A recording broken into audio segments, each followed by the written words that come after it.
주님이 주시는 정과 평화가 우리 가운데 임하시기를 빕니다.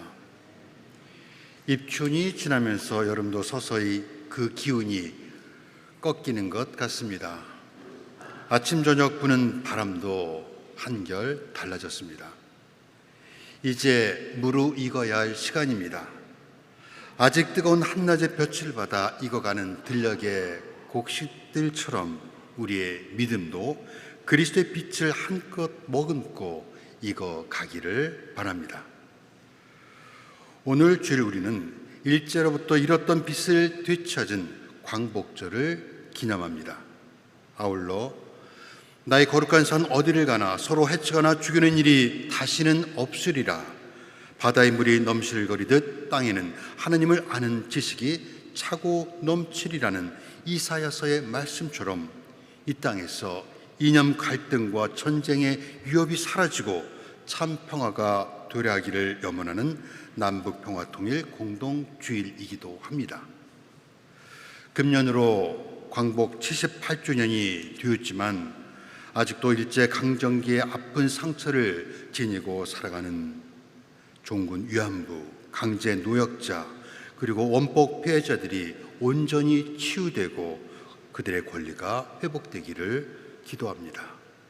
그리고 부르고 또 부르다 우리의 입술이 부르틀지라도 통일의 노래를 결코 멈추지 않을 것을 마음에 새기는 그런 날이 되기를 소망합니다.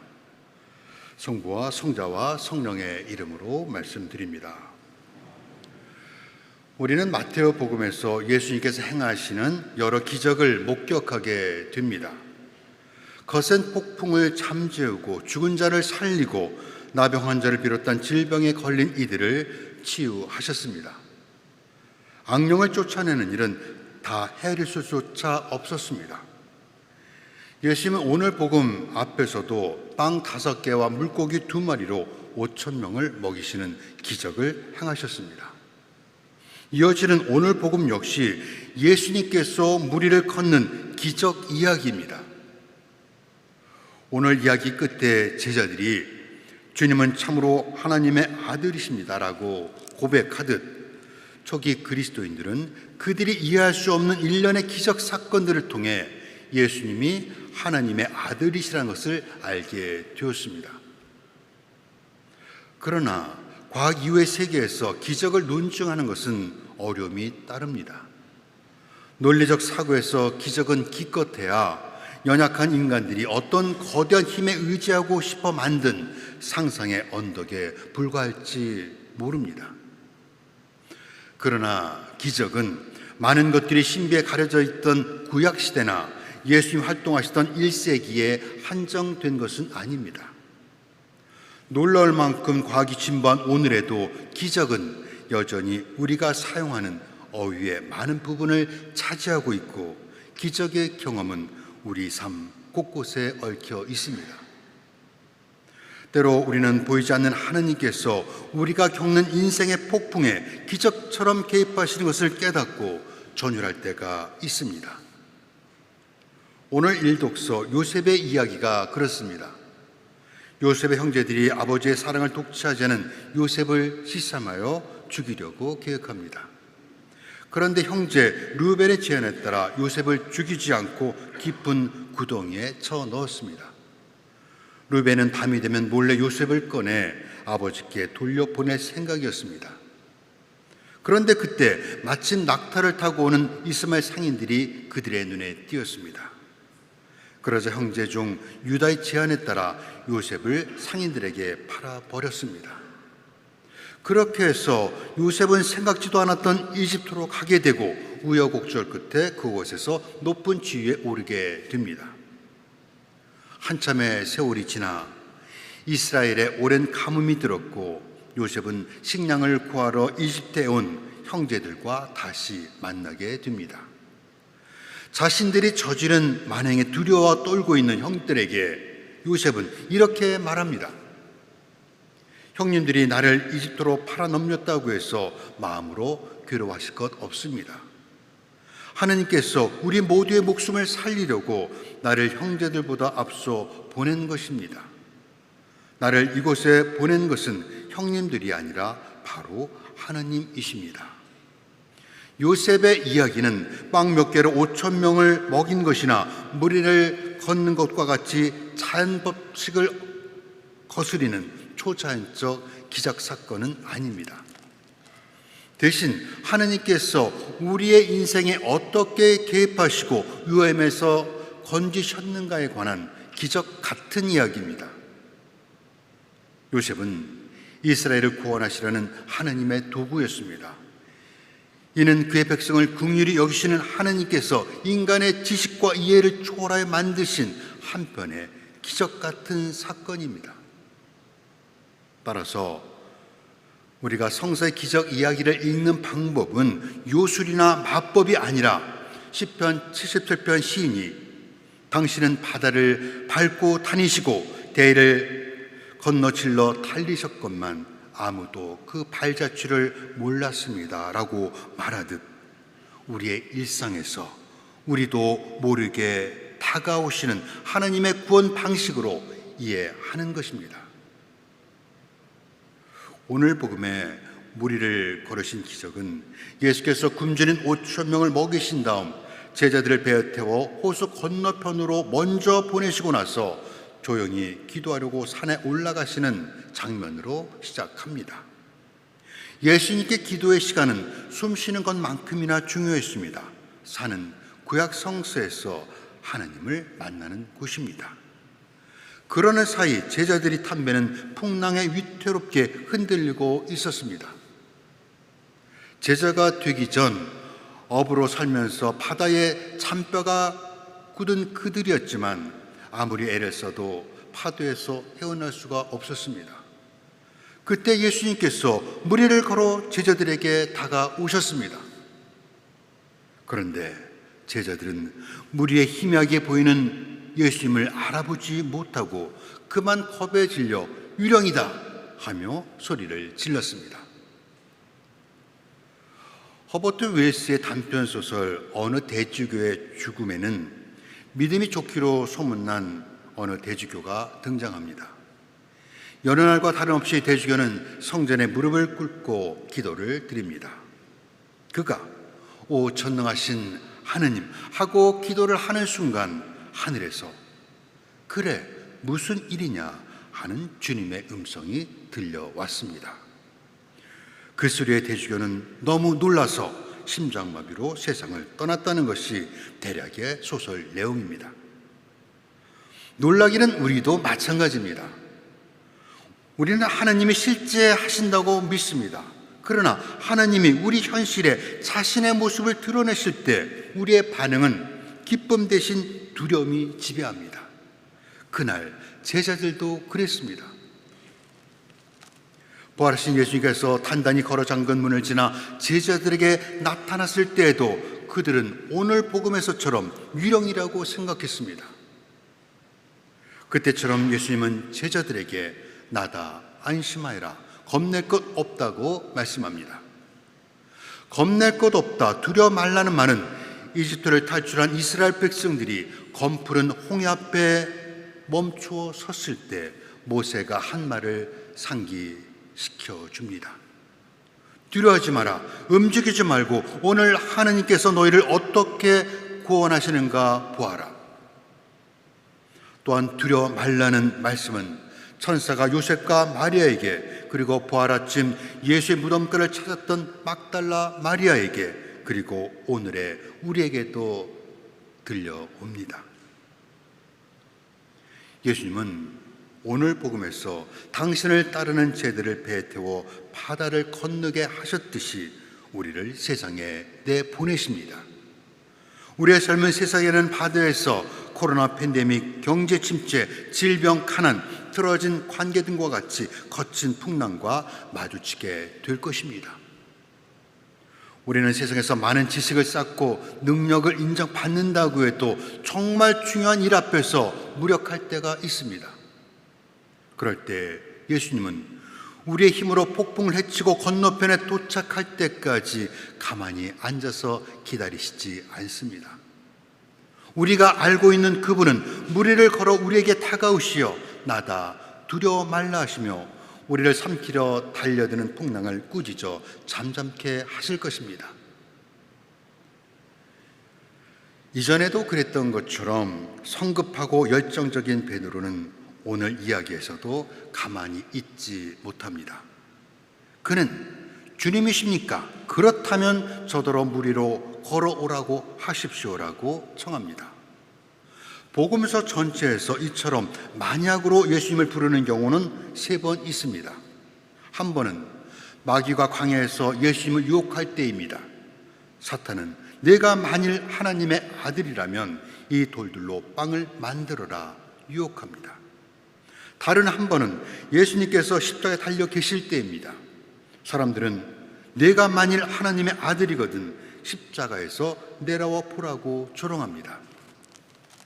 그리고 나머지 한 번은 오늘 복음에서 베드로가 주님이십니까? 그렇다면 저더러 물 위로 걸어오라고 하십시오라고 한 것입니다. 어쨌든 예수께서 오늘 하시자 베드로는 모든 논리를 무시하고 배에서 내립니다. 예수님께 초점을 맞추고 있을 때는 문제없이 물 위를 걷던 베드로, 그러나 거센 바람을 보고 무서운 생각이 찾아오자 곧 물에 빠지고 맙니다.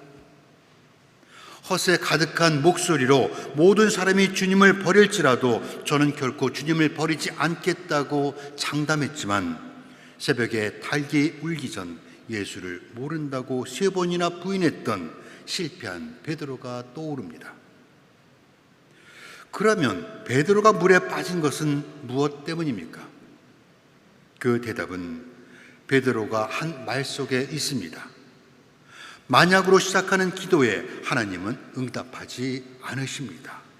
만약은 믿음이 아니기 때문입니다. 높은 절벽을 사다리를 타고 오를 때 주의사항은 절대 아래를 내려다보지 말라는 것입니다.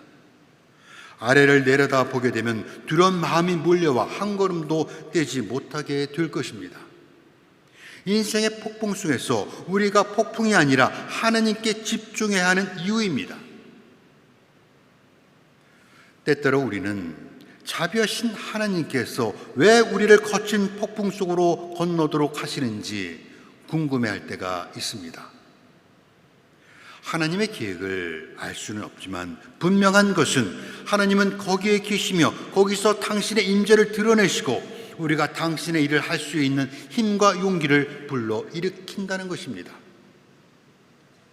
이처럼 우리가 풍랑 속으로 내딛는 발걸음은 하나님의 자비와 능력이 활동할 수 있는 공간을 만듭니다. 베드로는 물에 빠진 실패의 순간에 주님 살려주십시오 부르짖었고 예수님은 곧 손을 내밀어 그를 붙잡아 주셨습니다.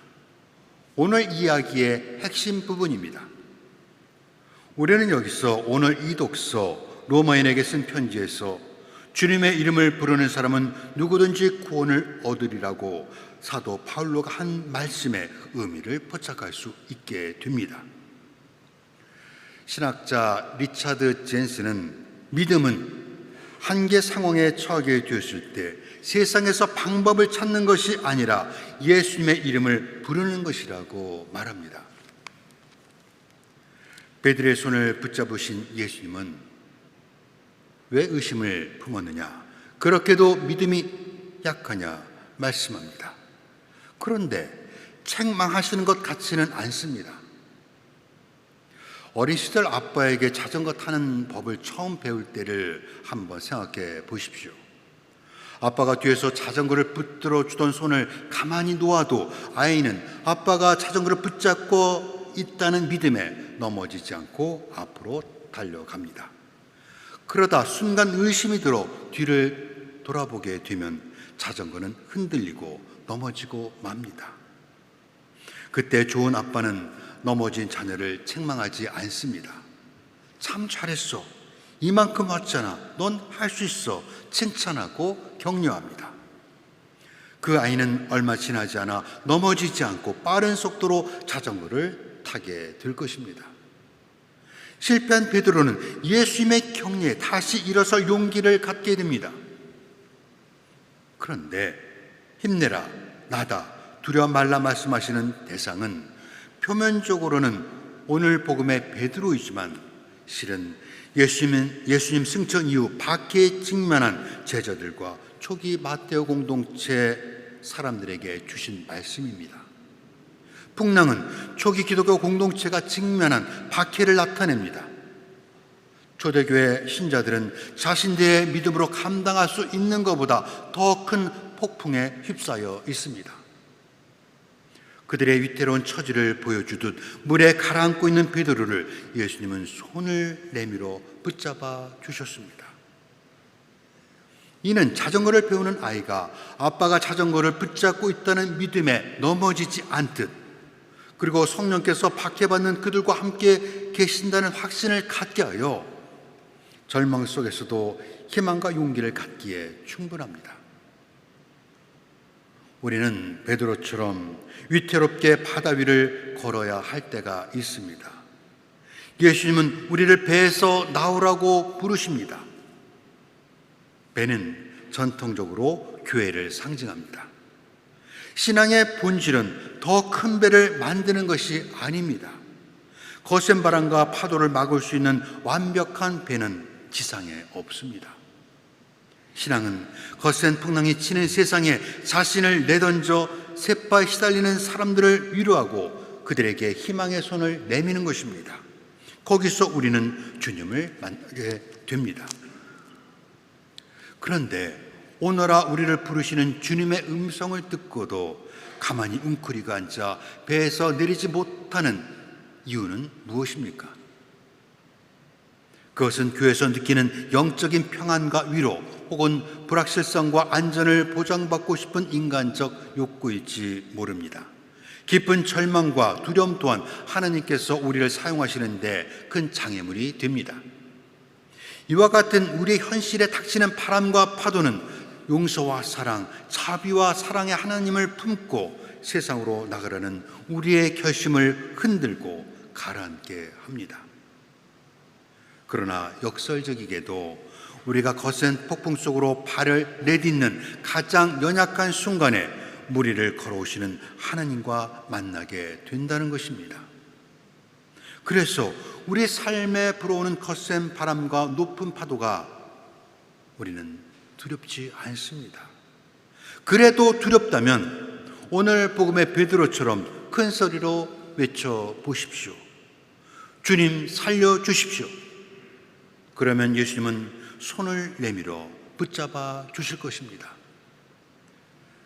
그런데 여기서 우리가 주목할 것은 베드로가 이번에는 만일 주님이시라면 살려주십시오라고 말하지 않는다는 것입니다. 지금 그는 확신을 가지고 주님의 이름을 부릅니다. 바로 여기에 오늘 복음의 두 번째 핵심이 있습니다. 우리가 믿음을 지키는 것이 아니라 믿음이 우리를 지켜준다는 것입니다. 우리에게 겨자씨 하나일 만한 믿음이라도 있다면 우리가 실패할 때에도 주님은 우리를 붙들어 폭풍을 넘어 하나님 나라의 항구에 이르게 하실 것입니다. 오늘 복음은 주님이 배에 오르시자 바람이 그쳤다고 말합니다. 그러므로 죽음의 골짜기를 지날지라도 내 곁에 주님 계시오니 무서울 것 없어라 고백하는 시편 23편을 부여잡고 풍랑을 바라보지 말고 주님만을 바라보는 한 주간이 되시기를 소망합니다. 성부와 성자와 성령의 이름으로 말씀드렸습니다.